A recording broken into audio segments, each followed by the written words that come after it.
Hello students, how are you? I hope you all are good. So today, are you ready to start? What the chapter name is? The word. So verb is a word that tell us what a person or thing does or what a person or thing is. Without a verb, we cannot write or speak a sentence. तो verb क्या है? Verb words होते हैं बेटा, words हो ना, जो हमें क्या बताते हैं, वट अ पर्सन और थिंग डज, कि जो पर्सन है और थिंग वो क्या करते हैं, है ना, और किस तरह का एक्शन क्रिएट करते हैं. Without verb you can not even we can not write और speak a sentence. So verb of doing tells what a person does or is doing. Example, the gardener is watering the plants in the garden.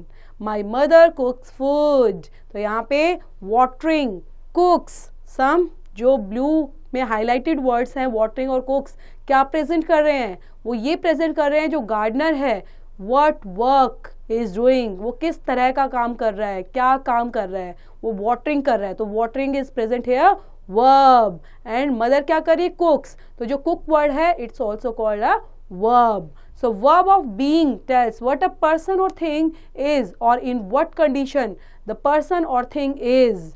Roma is very happy.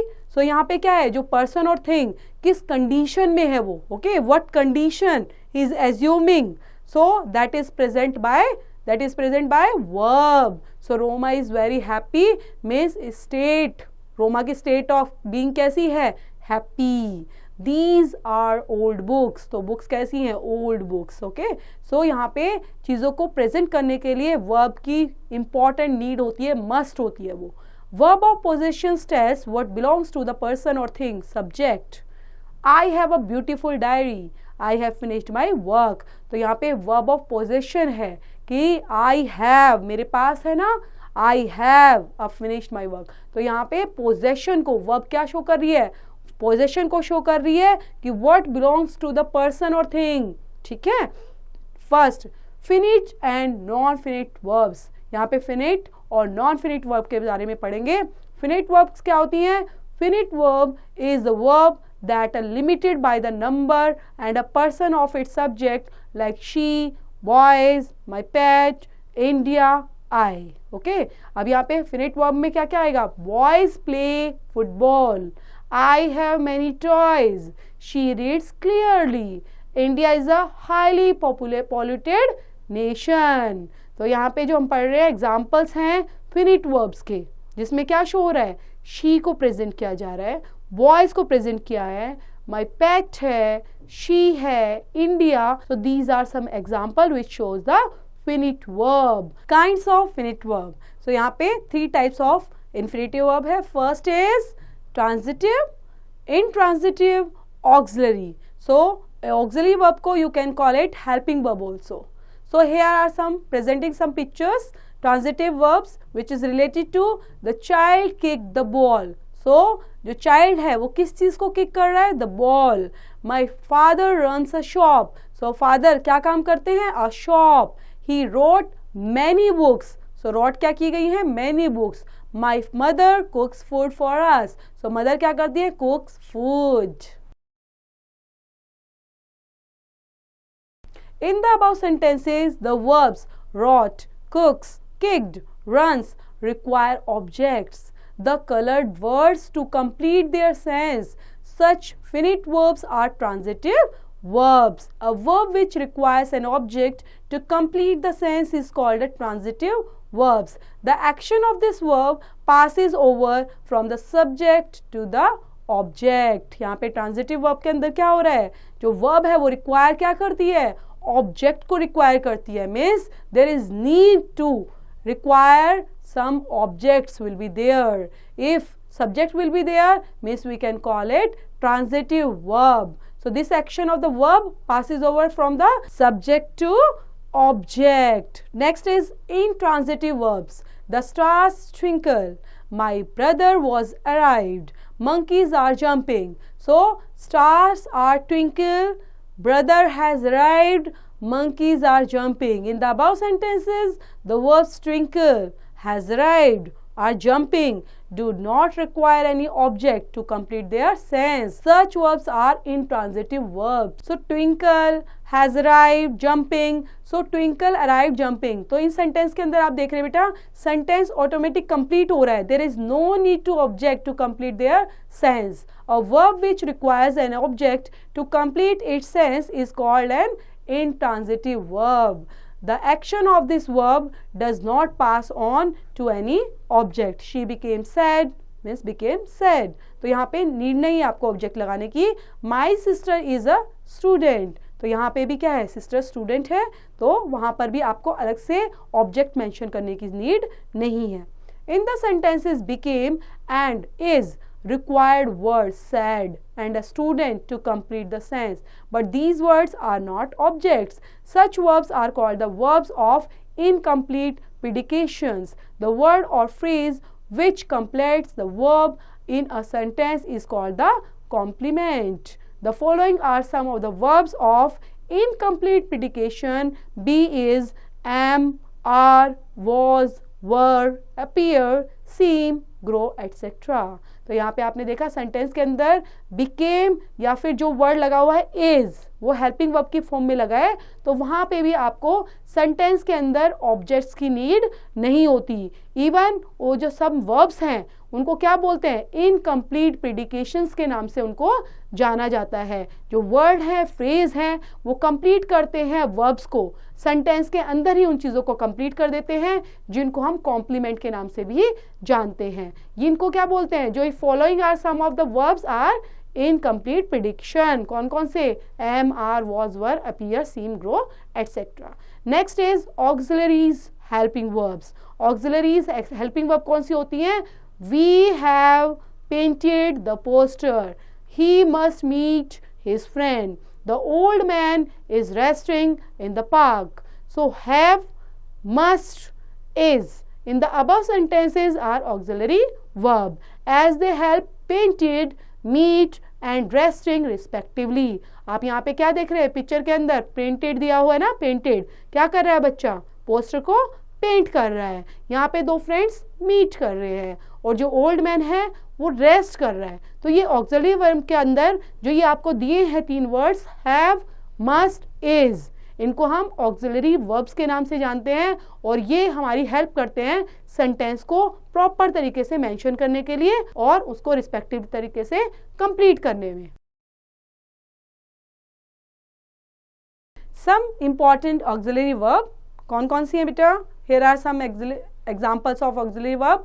Is, am, are, was, were, should, would, may, might. Has, have, had, do, does, did, must. Will, shall, can, could, dare. Non-infinitive verbs. Non-infinitive verb is that verb that is not limited by the number and a person of the subjects. Example के लिए non infinitive verb क्या होती हैं, ये भी verbs होती हैं लेकिन ये not limited by the number. Okay, limited नहीं होती किसी भी पर्सन, नंबर्स के लिए और किसी ऑब्जेक्ट के रूप में. Example, barking dogs seldom bite. She gave me a broken pen. He hate smoking. They want to go home. So the verb barking, broken, smoking, go do not change with the number of or person or the subject in any sentence. तो यहाँ पर जो barking word है वो dogs के लिए use होगा ही होगा, है ना. उसमें नंबर्स कितने हैं, नंबर्स का या पर्सन्स के साथ मैटर नहीं करता. ब्रोकन पेन है तो वो पेन ब्रोकन ही होगा. ओके, तो ये क्या है, ये आपको सेंटेंस के अंदर सब्जेक्ट्स को और पर्सन का जो सब्जेक्ट्स है उसके बेस पर आइडेंटिफाई करने में हेल्प करते हैं. None of these verbs is limited by the subject. Such verbs are called non infinitive verb. तो यहाँ पे जो वर्ब्स है वो कैसी है, सब्जेक्ट्स के लिए लिमिटेड होती हैं. ओके, सब्जेक्ट के फॉर्म में लिमिटेड होती हैं कि उसको दिया गया जैसे ब्रोकन पेन, वो क्या करता है, हेट स्मोकिंग. तो ये नॉन इन्फिनिटिव वर्ब की कैटेगराइज में एग्जिस्ट होती हैं. Kinds of non infinitive verbs. First is the infinitive, the gerund, the participle. First है इन्फिनेटिव के बारे में. The infinitive is a basic verb. Infinitive is a basic verb. We use infinitive to plus verb. Infinitive को कैसे use करते हैं, to and V1. Verb means यहाँ पे है ओनली V1 के साथ ही यूज करेंगे to say why we do something in the present और did something in the past. जो भी प्रेजेंट में है या पास्ट में है उनके साथ हम इस इन्फिनेटिव को यूज करते हैं. For example, I want to dance. So present tense, if you are using present tense, so you will use to plus V1. I want to dance. I wanted to dance means past tense. Here you are talking about the past tense. So you will use 2 plus V1. लेकिन किसके साथ? V2 के साथ. I wanted to dance. Raman wants to play computer game. Sanam wants to listen the songs on the iPod. But their mother wants them to study. Certain infinitives are found without using to before the verbs as he dare not talk to me. Please let me play. Okay, the gerund. A gerund is a non-infinitive verb plus ing. gerund को किसके साथ use करते हैं? non-infinitive verb है plus ing which acts as a noun in a sentence. She is fond of riding. अब किसके fond है वो? fond means क्या होता है बेटा? fond of means शौकीन होना. किसी चीज को हमें बहुत पसंद है तो हम fond of हैं उसके. ओके, तो she is fond of riding. Walking is a good exercise. So gerund को कैसे यूज किया गया है? riding, है ना? verb के साथ क्या ऐड किया? ing, ride plus ing, riding. walk plus ing, walking. example, I hate drinking. So object है के रूप में हमने यूज किया है. On the basis of object we use here drinking. I hate drinking means drinking यहाँ as a prospectus of object we are using. Seeing is believing. Seeing is believing. तो believing जो word है वो हमने as a compliment की तरह use किया गया है. Swimming is a good exercise. So swimming को हमने on the base of subject are we using. Okay? तो इस बेस पर हमने ऑब्जेक्ट में कहाँ पर gerund को यूज किया, कॉम्प्लीमेंट में कैसे किया और सब्जेक्ट के फॉर्म में कैसे यूज किया है वो यहाँ पर some examples are here. She is fond of dancing. तो ऑब्जेक्ट को हम प्रीपोजिशन ऑफ, है ना, प्रीपोजिशन के साथ लगा रहे हैं. हमने यहाँ पर कैसे डांस और डांस के साथ हमने क्या किया? ing फॉर्म किया. तो यहाँ पे प्रीपोजिशन के साथ हम उसको gerund को यूज कर रहे हैं. In sentence a riding is a नॉन-infinitive verb ending in ing. It works as an object of preposition of. In sentence be walking, ठीक है, तो वॉकिंग के साथ नॉन-infinitive verb एंड होता है ing के साथ. It works as a subject of is. So remember, since a gerund is used as a noun, it can be a subject. जब वो noun के साथ यूज होता है gerund तो हम कैसे यूज करते हैं उसको? as a subject की फॉर्म में और ऑब्जेक्ट की फॉर्म में और कॉम्प्लीमेंट ऑफ वर्ब की फॉर्म में उसको यूज करते हैं. Okay, next is participle. Participle is also a form of verb. Present participle ends ing. sentences that use infinitives can be changed into present participle without changing the meaning. She likes to cook food for the family. with infinitive के साथ use किया है. She likes to cooking food for her family with present participles के साथ.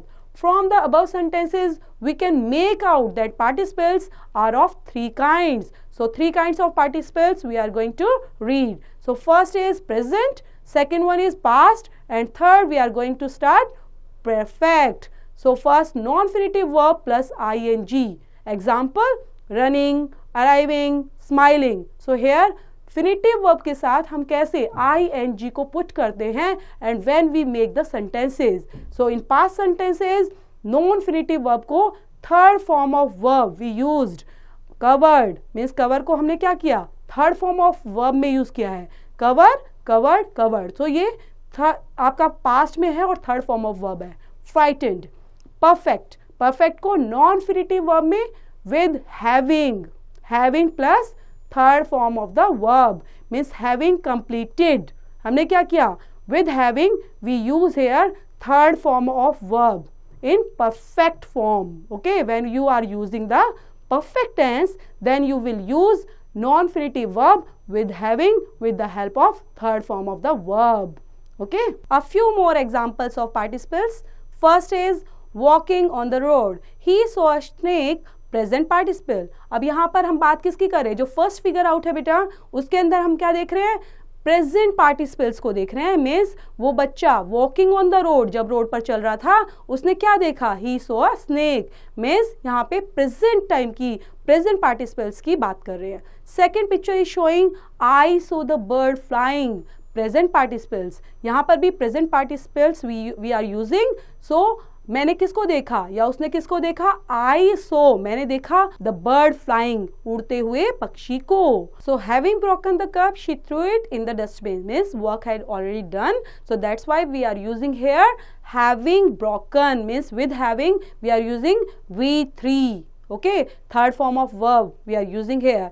सो आपको ध्यान रखना है कि कहाँ पर प्रेजेंट पार्टिसिपल्स, कहाँ पर प्रेजेंट पार्टिसिपल्स का जो प्रेजेंट फॉर्म में ही यूज होना है और कहाँ पर आप परफेक्ट पार्टिसिपल्स को यूज करेंगे. So these are some example. तो इनको अच्छे से रिपीट करना है और थोरोली इस एक्सरसाइज को दोबारा से रिवाइज करना है. ओके स्टूडेंट्स, तो थैंक यू फॉर वॉचिंग.